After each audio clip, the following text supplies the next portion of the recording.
ભાગવતીય જ્ઞાન ગંગાના માધ્યમથી તન મન અને ધન ત્રણેયનું શુદ્ધિકરણ અને આત્માને મોક્ષ માર્ગ ઉપર લઈ જવાનું સાધન એટલે શ્રીમદ ભાગવતીય જ્ઞાન ગંગા.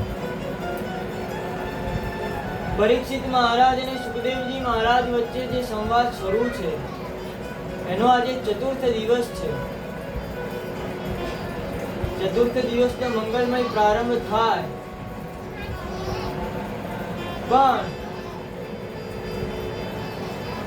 દિવસ ઉગે તો ફક્ત સૂર્યનારાયણ જ આકાશમાં જોવા મળે છે. પરંતુ આજે સૂર્ય અને ચંદ્ર સાથે નવે નવ ગ્રહો પણ સાથે દેખાય છે.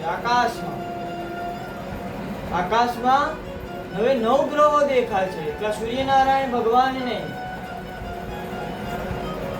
સંવાદ શરૂ છે પરીક્ષિત મહારાજ અને સુખદેવજી મહારાજનો. તે સમયે પરીક્ષિત મહારાજ સુખદેવજી મહારાજને કહે છે કે ભગવાન, આજે જ્ઞાન ગંગાના માધ્યમથી આપણી જે આત્માને મોક્ષ પ્રાપ્તિ માટેનો જે માર્ગ દેખાડો છો, જે ભક્તિનો માર્ગ આપણે અમને બતાવ્યો, એ ભક્તિના માર્ગમાં એવું તો શું છે કે જે ભગવાન અને ભક્તને જોડે છે? ભક્ત અને ભગવાનને જોડનાર જે સાધન છે એ કયું છે તે અમને આપ જણાવો. એવું તો કયું સાધન છે જે ભક્ત અને ભગવાનને જોડે છે? અને તે સમયે સુખદેવજી મહારાજ પરીક્ષિત મહારાજને કહે કે એકમ ભાગવતમ શાસ્ત્ર મુક્તિ દાનેન ગર્જતે.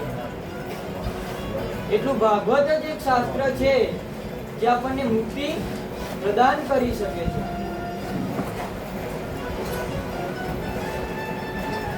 તે સમયે ભક્તિના 9 પ્રકાર આપણે જે બતાવ્યા તે પ્રમાણે એ માર્ગ ઉપર ચાલવાથી પણ ભક્તિ કરવાથી ભગવાન મળે છે. પણ ભક્ત અને ભગવાનનું મિલન કઈ રીતે થાય અને ભક્ત અને ભગવાન ને એક થવાનું જે સાધન જે છે તે આપ મને જણાવો. મહેસાણા ક્ષેત્રથી આપણે અમદાવાદ ક્ષેત્રમાં જવું હોય તો ગાડી દ્વારા જઈ શકીએ. તો ગાડી મહેસાણા અને અમદાવાદને જોડે, આપણને અમદાવાદ અને મહેસાણા સાથે કનેક્ટ કરે. જેવી રીતે મોબાઈલ અહીંયા બેસીને વિદેશ સાથે કનેક્ટ થઈને વાત કરી શકીએ ને, એ બેઠા બેઠા આપણે વિદેશના લોકો સાથે પણ વાત કરી શકીએ. તો આ માધ્યમ મોબાઈલ થયો. આ મોબાઈલ શું થયો? માધ્યમ થયું. તો ભક્ત અને ભગવાનને જોડનારું માધ્યમ કયું છે તે આપ અમને જણાવો. ભક્તિના 9 પ્રકાર તો બતાવ્યા: શ્રવણમ, કીર્તનમ, વિષ્ણુ સ્મરણમ, પાદ સેવનમ, અર્ચનમ, વંદનમ, દાસ્ય, સખ્ય આત્મ નિવેદનમ. પરંતુ ભક્ત અને ભગવાનને જોડનારું સાધન કયું છે અને તે સાધન સૌથી પહેલા ઉપયોગ કોને કર્યું અને તે સાધનના મારફતથી કયા ભક્તને કયા ભગવાનની પ્રાપ્તિ થઈ તે આપ મને કથાના માધ્યમથી જણાવો. ત્યારે સુખદેવજી મહારાજ પરીક્ષિત મહારાજને કહે કે રાજન, ભક્ત અને ભગવાનને જોડનારું સાધન માત્ર એક જ છે, ભક્તિ. જે પ્રકાર છે ભક્તિના: શ્રવણમ, કીર્તનમ, વિષ્ણુ સ્મરણમ, પાદ સેવનમ, અર્ચનમ, વંદનમ, દાસ્ય, સખ્ય આત્મ નિવેદનમ. ભક્તિ છે ને ભગવાન અને ભક્તને જોડે છે. ભક્તિ એક એવું સાધન છે જે ભગવાનને અને ભક્તને જોડે છે.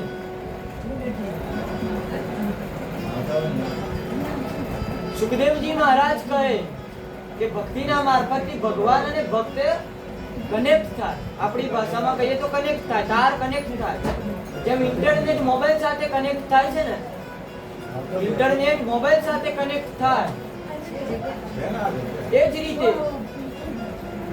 ભક્તિ ભક્તિથી ભગવાન અને ભક્ત કનેક્ટ થાય છે. જેવી રીતે ઇન્ટરનેટના માધ્યમથી મોબાઈલ કનેક્ટ થાય, એ જ રીતે ભક્તિના માધ્યમથી ભક્ત અને ભગવાન કનેક્ટ થાય છે. પરીક્ષિત મહારાજ કહે, ભક્તિના મારફતથી જો કનેક્ટ થતા હોય, ભગવાન મળતા હોય, ભગવાનની પ્રાપ્તિ થતી હોય, તો શું એની માટે નવે નવ ભક્તિ કરવી આવશ્યક છે? શ્રવણમ કીર્તનમ વિષ્ણુ સ્મરણમ પાદ સેવનમ અર્ચનમ વંદનમ દાસ્ય સખ્ય આત્મનિવેદન. તે સમયે સુખદેવજી મહારાજ કહે, રાજન, આપણા જીવનમાં જે આપણે નિર્વાહ કરીએ છીએ, આપણે જે આપણું જીવન જીવીએ છીએ, જો એ ભગવાન માટે થઈ જાય ને, તો આ નવે નવ ભક્તિ સરળતાથી થઈ શકે. ધારો કે આપણે રસોઈ બનાવીએ ઘરે, તો મનમાં એવો સંકલ્પ કરવાનો, આ રસોઈ હું મારી માટે બનાવતો આ ભગવાન અને ઘરની અંદર રહેલા ભગવાનના ભક્તો માટે બનાવું છું. હું મારા પતિ માટે, મારા દીકરા માટે બનાવતી ભગવાનના ભક્ત માટે બનાવું છું ને ભગવાન માટે બનાવું છું. હું મારા ઘરને સ્વચ્છ રાખું છું, તો એ મારી માટે નહીં, ભગવાનનું મંદિર છે, માટે હું એને સ્વચ્છ રાખું છું. આપણે જે કરીએ છીએ બધું આપણામાંથી પરમાત્માનું થઈ જાય, તો નવે નવ ભક્તિ આપણા જીવનમાં ઉતરી જાય. એવું કોણ કહે છે? સુખદેવજી મહારાજ પરીક્ષિત મહારાજને કહે છે કે જે નવ ભક્તિ છે, શ્રવણમ કીર્તનમ વિષ્ણુ સ્મરણમ પાદ સેવનમ અર્ચનમ વંદનમ દાસ્ય સખ્ય આત્મનિવેદનમ. મારા ઘરે કોઈ મહેમાન આવે તો એ મારા નથી, ભગવાનના ભક્ત આવ્યા છે, જે ભગવાનને મળવા આવ્યા છે. આવો ભાવ હોવો જોઈએ. તો નવે નવ પ્રકારની ભક્તિ થઈ શકે. પરંતુ કળી કાળની અંદર કોઈ મનુષ્ય જો આ રીતનું ન કરી શકે, કારણ કે કળી કાળની અંદર મનુષ્ય શું કહે કે આ બધું ભગવાન તારું નહીં, આ બધું શું છે? મારું છે. આપણા ઘરે ઠાકોરજી હોય તો પણ આપણે એવું કહીએ કે આ લાલો મારો છે. શું કહીએ? લાલો લાલો આપણો છે.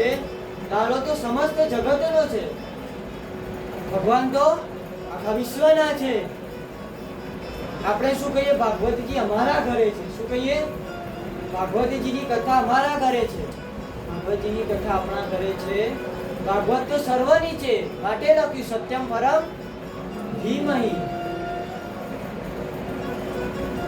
સુખદેવજી મહારાજ કહે કે કળીકાળની અંદર જો આ વસ્તુ સંભવ થશે નહીં, માટે એક જ નામ, હરિનામ સંકીર્તન જ એક માધ્યમ છે, જેનાથી ભગવાનની પ્રાપ્તિ કરવી સરળ થઈ જશે. કારણ દરેક યુગની અંદર ભગવાનને પ્રાપ્ત કરવા માટે લાખો કરોડો વર્ષની તપસ્યાઓ કરવી પડે. સતયુગની અંદર હજારો વર્ષ તપ કરીએ ને ત્યારે ભગવાનની પ્રાપ્તિ થાય. સતયુગમાં. દ્વાપર યુગની અંદર હજારો લાખો વર્ષ પુણ્ય કરીએ, યજ્ઞ કરીએ તો ભગવાનની પ્રાપ્તિ થાય. ત્રેતા યુગની અંદર તપસ્યા કરીએ, એક પગે ઉભા રહીને જે તપસ્યા કરીએ, એ તપસ્યાના ફળ રૂપે ભગવાનની પ્રાપ્તિ થાય. પરંતુ રાજન, કળીકાળ જ એક એવું માધ્યમ છે જેમાં ભગવાનનું નામ જ લેવાથી ભગવાનની પ્રાપ્તિ થાય. ભગવાનનું નામ લેવા માત્રથી જ ભગવાનની પ્રાપ્તિ થાય. પરીક્ષિત મહારાજ કહે સુખદેવજી મહારાજને કે ભગવાન, તો આ બધા યુગોમાં કળિયુગ સર્વશ્રેષ્ઠ હોવો જોઈએ ને, કારણ કે લાખો કરોડો વર્ષ તપસ્યા કરવા હોવા છતાં ભગવાન મળતા નતા. ભગવાનની પ્રાપ્તિ સરળતાથી થતી નથી અને ભગવાન પ્રાપ્ત થતા નથી. લાખો કરોડો વર્ષ સુધી તપસ્યા કરી ઋષિ મુનિએ, તો પણ એમને ભગવાન મળ્યા. ઘણા એવા બધા ઋષિ મુનિઓ છે જેમને ભગવાનની પ્રાપ્તિ થઈ નથી. પણ કળિયુગ એક એવું માધ્યમ છે જ્યાં ભગવાનનું નામ માત્ર જ ભગવાનની પ્રાપ્તિ કરાવી શકે છે. પરંતુ આપણે ભગવાનનું નામ લેતા. સુખદેવજી મહારાજ કહે કે નામ સંકીર્તનમ વિષ્ણુ, નામ સંકીર્તનમ વિષ્ણુ સર્વ પાપ પ્રણાશનમ. ભગવાનનું નામ સર્વ પાપોમાંથી મુક્તિ કરી નાખે. આપણને બધા પાપોમાંથી મોક્ષ ગતિ કોણ પ્રદાન કરે? ભગવાનનું નામ. યસ્ય સ્મરણ માત્રેણ જન્મ સંસાર બંધનાत्. વિષ્ણુ સહસ્ત્રના પહેલો શ્લોક. યસ્ય સ્મરણ માત્રેણ જન્મ સંસાર બંધનાत्. ભીષ્મ પિતામહ મૃત્યુની શૈયા ઉપર છે, બાણોની શૈયા ઉપર, અને તે સમયે બાણોની શૈયા કેમ, એવો પ્રશ્ન થાય. ગંગા પુત્ર હોવા છતાં બાણોની શૈયા. આપણને એવું હોય કે ગંગામાં સ્નાન માત્રથી આપણા પાપો નષ્ટ થઈ જાય. આપણે એવું વિચારીએ કે ગંગામાં સ્નાન માત્રથી આપણા પાપો નષ્ટ થઈ જાય. પણ જે ગંગાના પુત્ર હતા, ગંગા પુત્ર ભીષ્મ, એમના પાપ જ નથી ધોવાયા, તો આપણા પાપ ક્યાંથી ધોવાના? ગંગા પુત્ર જે ભીષ્મ છે, જેની માં ખુદ ગંગા છે, એના પાપ જ નષ્ટ થયા નથી, તો આપણા પાપો તો કઈ રીતે નાશ થાય? આપણે એવું વિચારીએ કે આપણે કરોડો પાપ કરીએ ને પછી ગંગામાં સ્નાન કરીએ તો આપણા પાપો નષ્ટ થઈ જાય. પણ એવું શક્ય છે નહીં. ગંગામાં સ્નાન કરવાથી આપણા પાપો નષ્ટ થતા નથી. એનું માધ્યમ શું? એક દિવસે ગંગા પુત્ર ભીષ્મ રથ લઈને જતા હોય અને તે સમયે રસ્તામાં એક સર્પ આડો આવે.